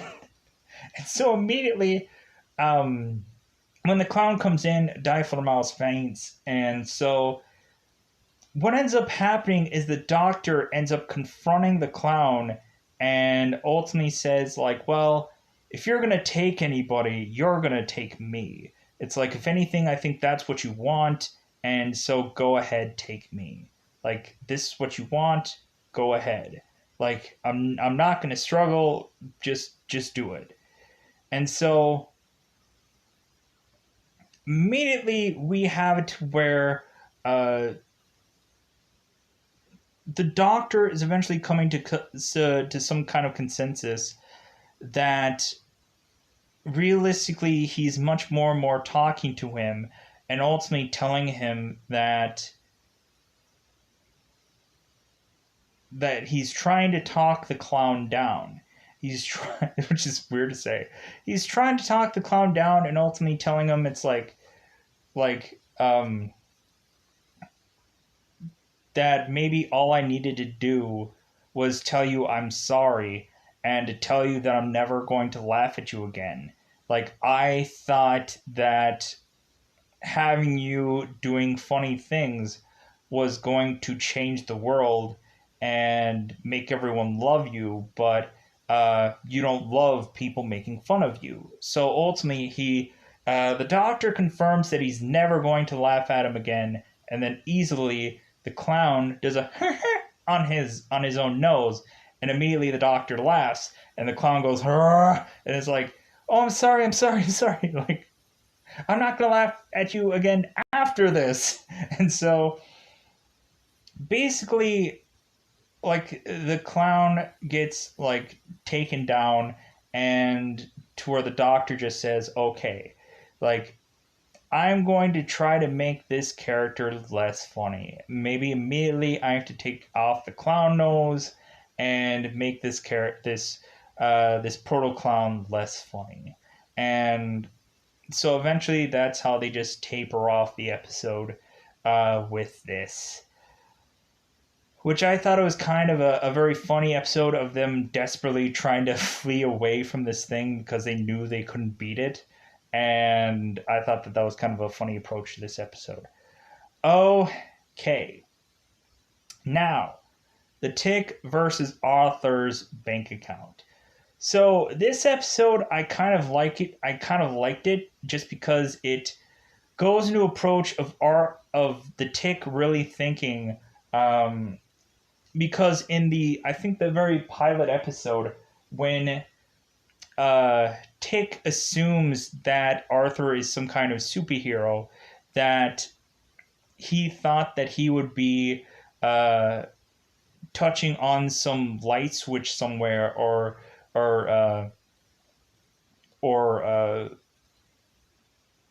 or touching something in Arthur's home, and then all of a sudden, uh, like everything would just flip around, and all of a sudden they would be showcasing all of the weapons that Arthur had, and all uh, the science stuff that he all had, and like all of a sudden it would be just like the Batcave, where you would just go through a bookcase, and all of a sudden you'd have all this gadgetry and whatever, but Arthur has none of that in his apartment.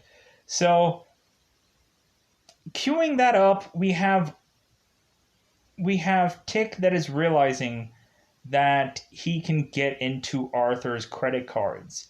And so immediately the Tick is basically buying all of this stuff that is basically to benefit them to like better enhance their superhero gig. At first, the Tick ends up buying a bat signal esh like thing that shines out the Tick logo, and so immediately like the Tick brings this Tick signal to I think the mayor and tells him, hey, like how about like you use this Tick signal to shine a light out to let us know um, that you need us to do work for you. And he's like, and I think the mayor or the governor, the mayor or something like some political figure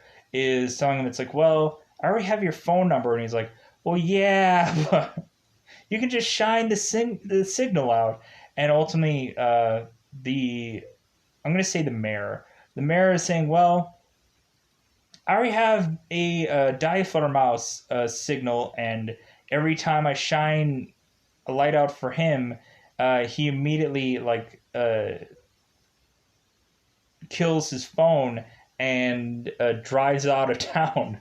And so we also at some point have the Tick when Arthur wakes up one day, he is all of a sudden mixing all these chemicals together.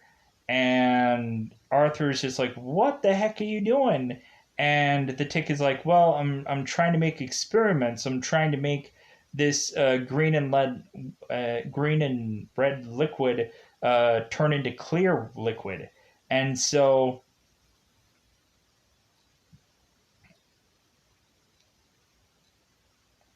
immediately,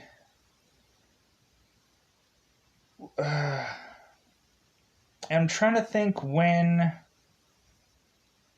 like, there's some episode. Uh, oh God, I think I missed a point in some other episode. Yeah. I think maybe in the Proto Clown episode, I think we end up having Tick getting shot out to space. And I completely missed that.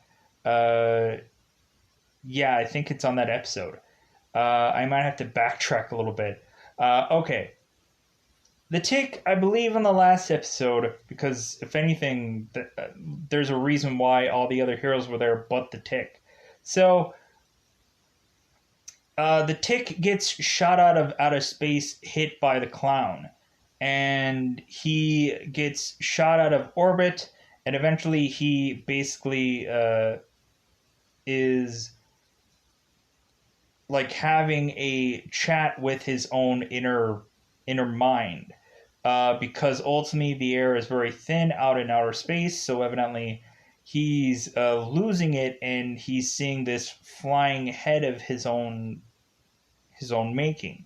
So basically, this head is getting is having him going through some alternately warped realities, to where ultimately at some point the Tick is trying to walk up this very long tongue with this big mouth, and ultimately his winged head uh, apparatus that is flying around him is telling him, don't go in there because you'll go in a coma forever. uh, the tick couldn't walk up the tongue fast enough, and so he just falls off the tongue. So eventually, Tick walks onto this very long green uh, thing, and he has to make a leap of faith. Uh, but before that, he also has to ask this big sculpture of his own head a question. And so immediately the Tick asks this big sculpture a question, and immediately he's like, "Hey, how are you doing?" And so the sculpture uh, has this big sand part where the sand part kind of diffuses and shows a thumbs up. And he's like, "Oh, okay." And then the winged head is like, "No, no, no, no, no. Like, we need to ask another question. Like, don't count that one." Like, so immediately the winged head Tick ends up asking him. It's like, okay, um how do we get out of here, or how did we get here, or how do we get out of here, or how do we resolve all this? And so that's when the Tick ends up walking into this very long um green uh this green carpeted part of space, which is weird. And eventually he has to take this leap of faith. And so the Tick does this leap of faith, and he's kind of uncertain because ultimately the winged Tick is telling him to clear his mind, or the winged head Tick is telling him to completely clear his mind. And so immediately the Tick jumps, and the winged headed Tick is telling Tick, it's like, "Well, you didn't clear your mind, did you?"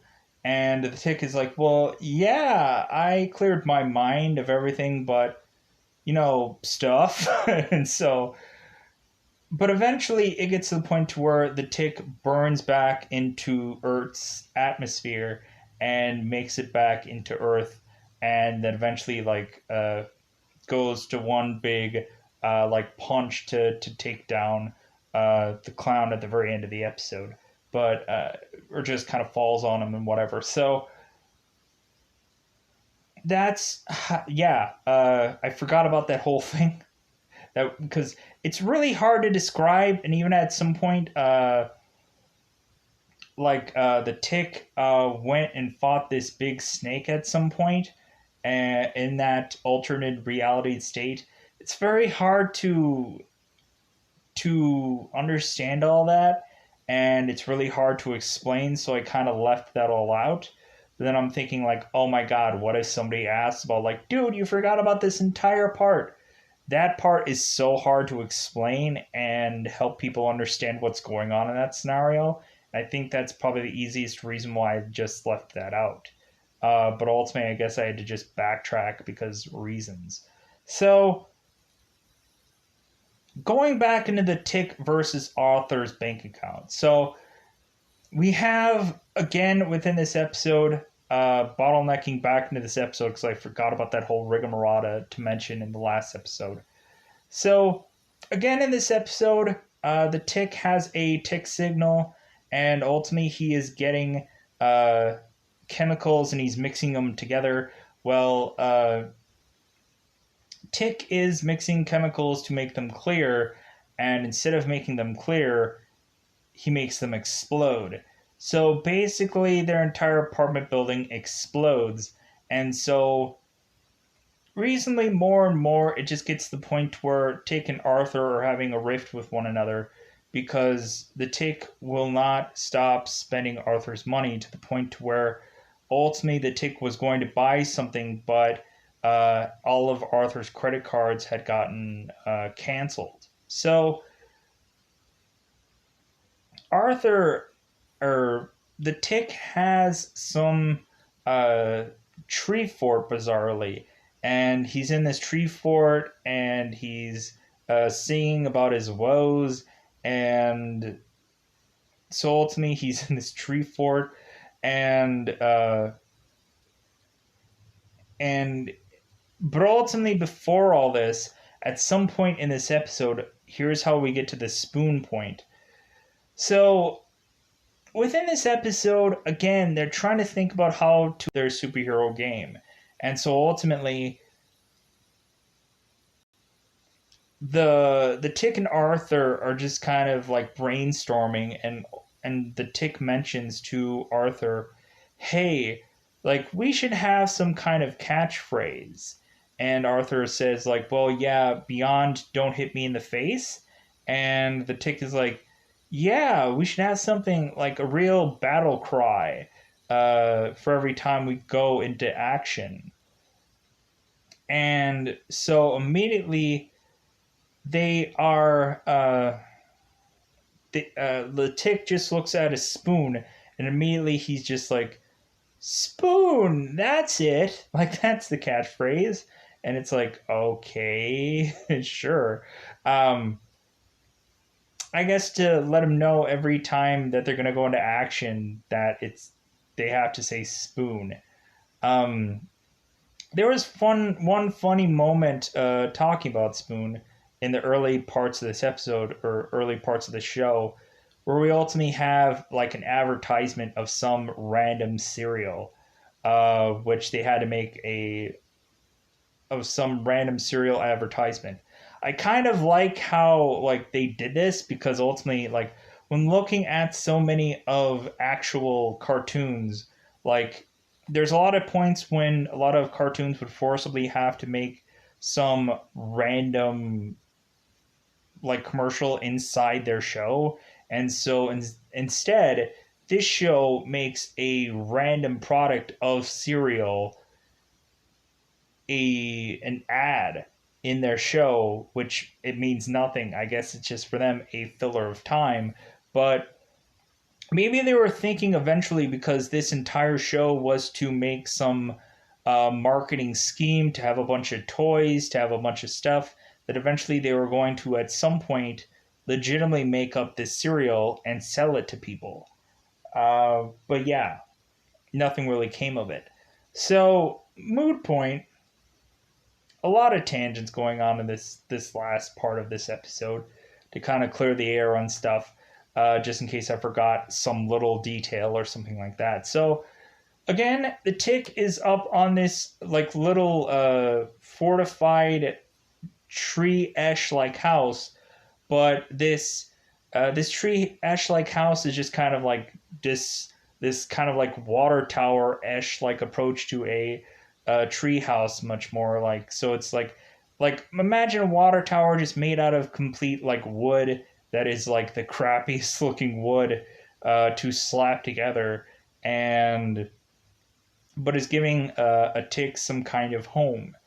And so the Tick is very sad, and he's singing his woes, and ultimately Der Fledermaus and the sewer urchin and people are looking up at where he's at right now, and they're like, well, hopefully it doesn't rain. And so eventually it does rain, of course. And so, yeah, just in really bad circumstances. All the while, we have this bizarrish new villain that seems to have like a Legion of Doom like appearing going on in this episode, called the Terror.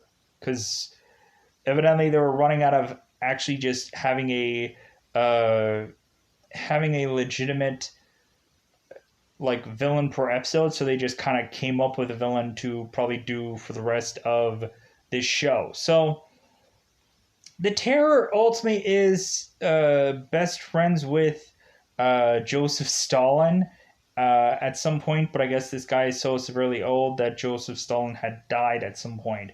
So the Terror is aligning himself with within this uh, spider giant sized spider robot, which ultimately is the size of a like basically they had it to where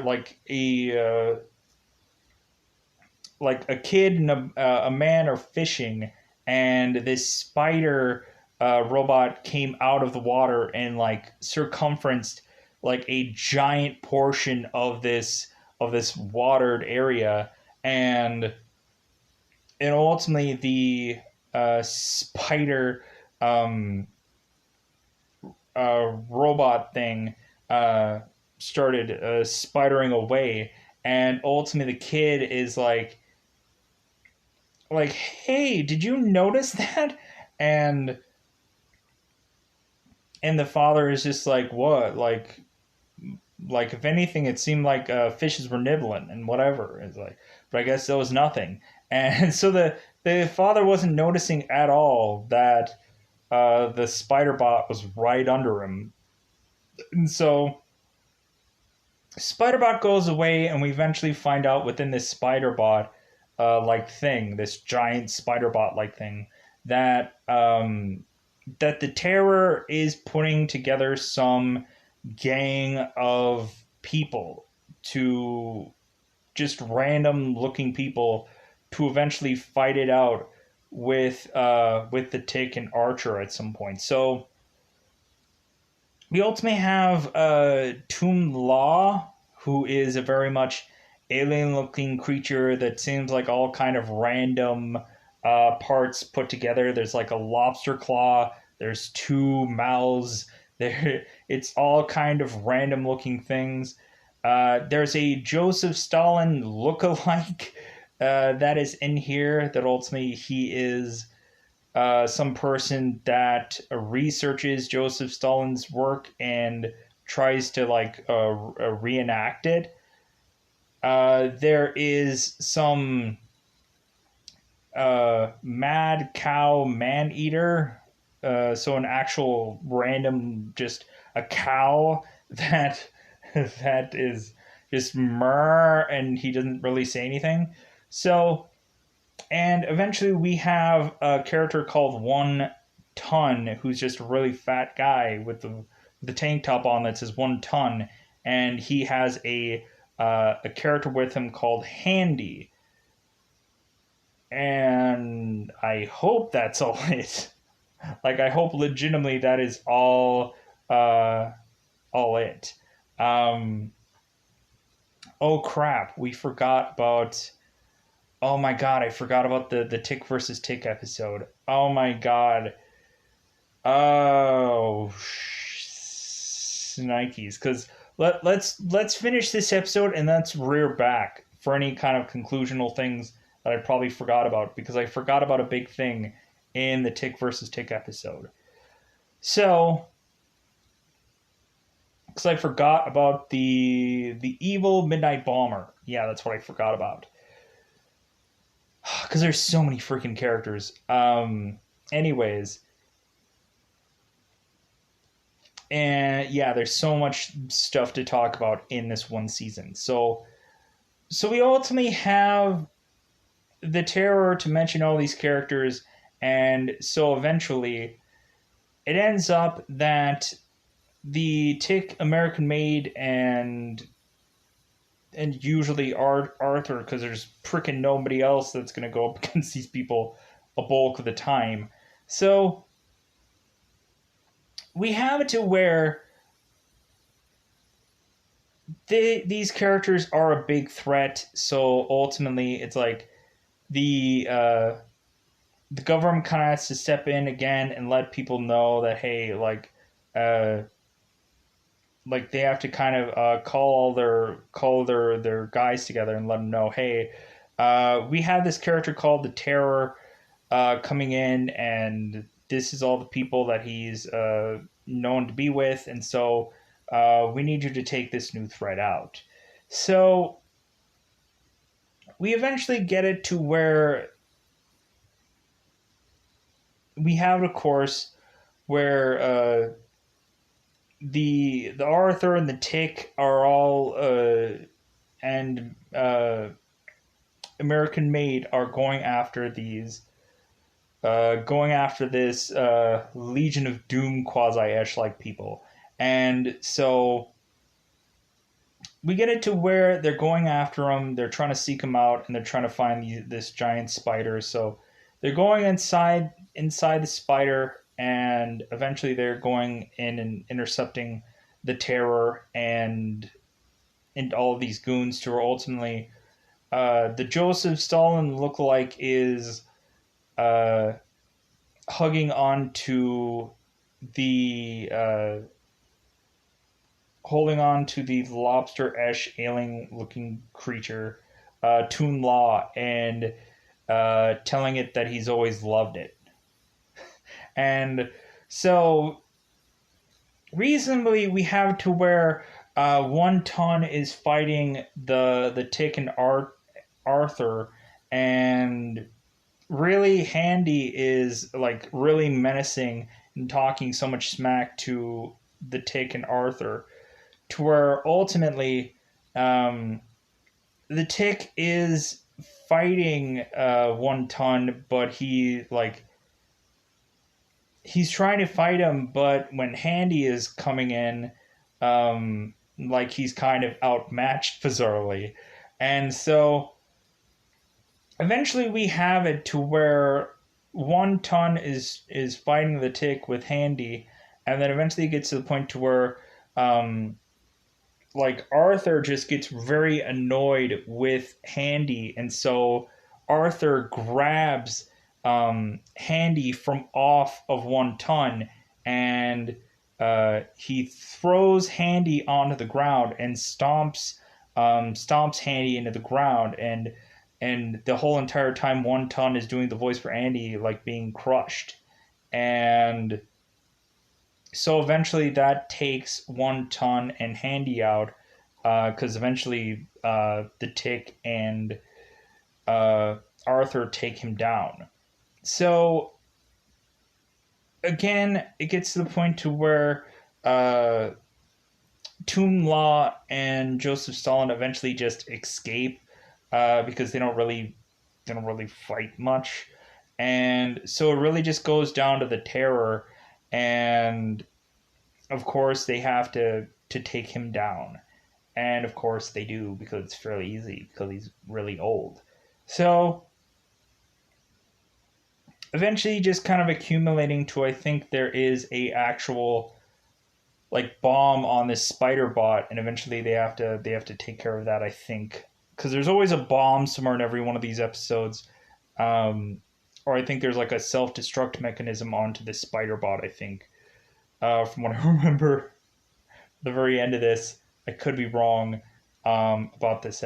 There's so much details to know, so if anything, at some point, I might have to do a part two of this, clearing a lot of things up, because I might have to rewatch some of these episodes and just kind of go, okay, because ultimately, because I'm thinking about ultimately trying as much as possible to review the Tick season 2, so reasonably probably when I go into doing the review of Tick season 2, which I hope is easier, because I'll remember a lot of the names and stuff like that. I hope I will probably go through and do a revised part of season 1 in season 2.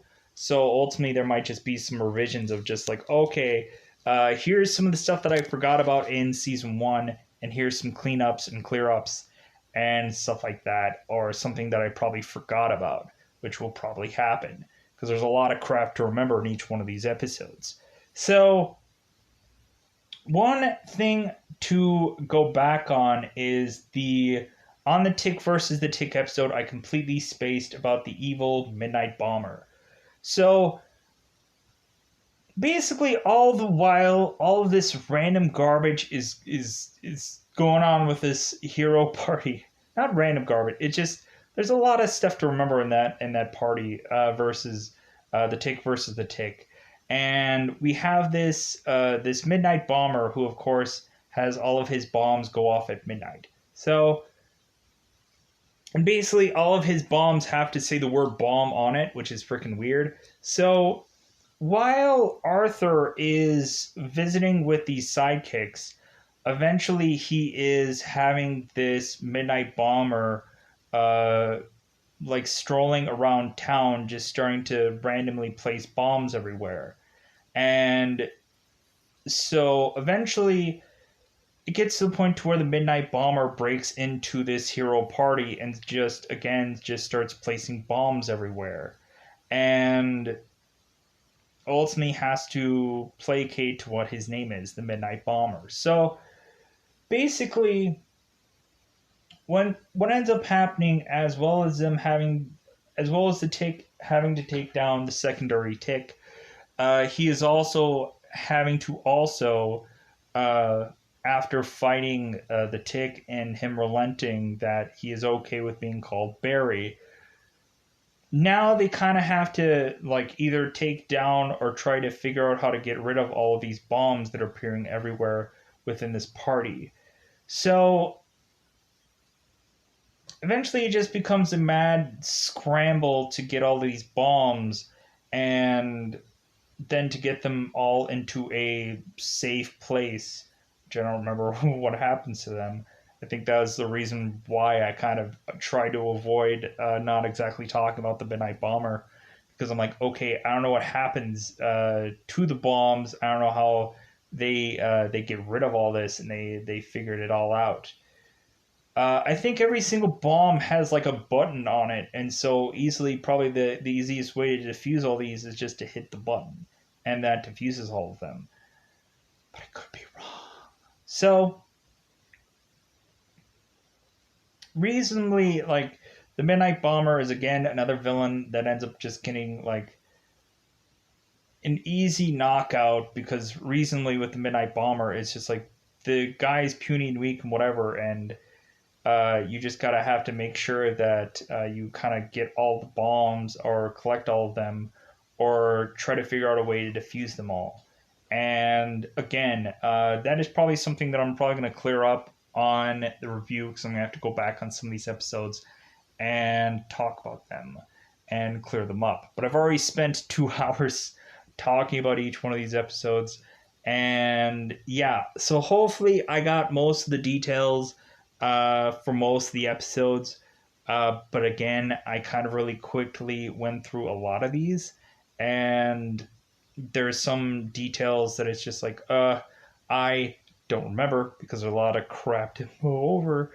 And hopefully, some of the details I hope some people can appreciate and this and that because man, it's really hard to not only remember every single person that appears in certain episodes, but then like also to remember, okay, how does every single episode end?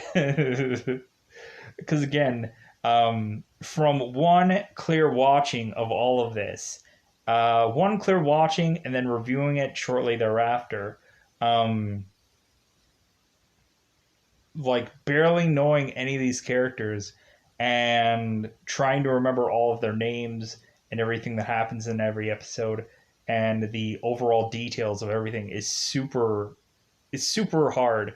So I hope there's not too many dislikes on this video just because I don't go into avid detail, or there's some stuff that I just clearly just don't remember because there's so many details to come off of this, and or recently at some points like some of the episodes kind of blur into one another just because they're really all just a lot of the same things over and over because you have characters that appear but don't do anything, or you have American Maid that appears a lot and basically she's just there to either throw her high heels or throw a plate or like throw things.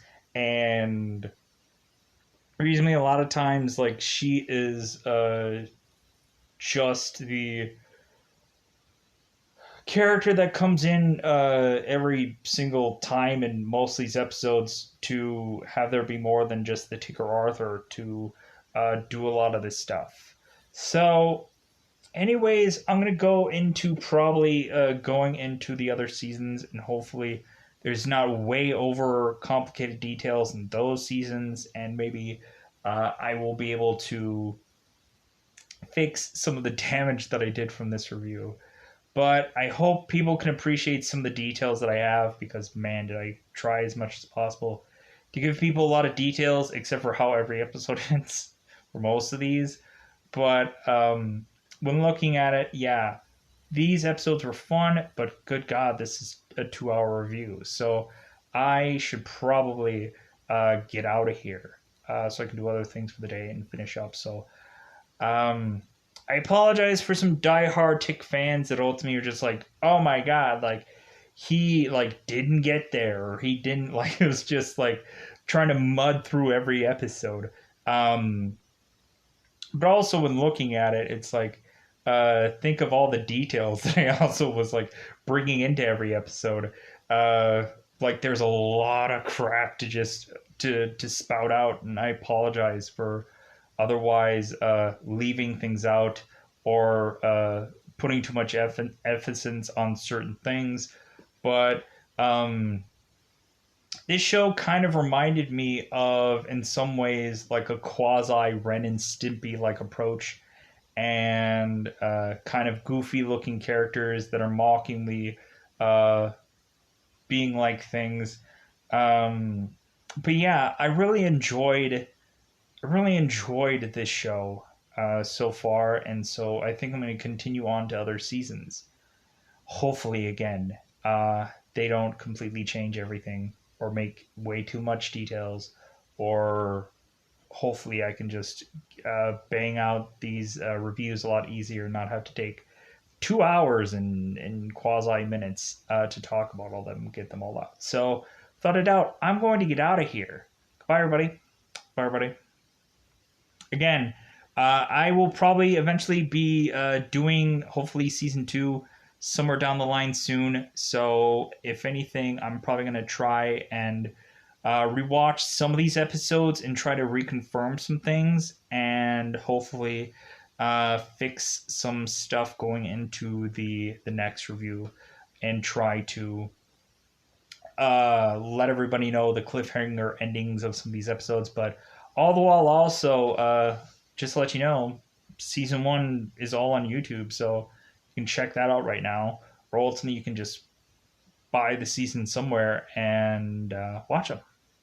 So yeah, to ultimately, yeah, these to yeah, so it's like whatever kind of came up into my mind through most of these episodes, because they're very complicated and there's a lot of working parts with them. So I'm going to get out of here.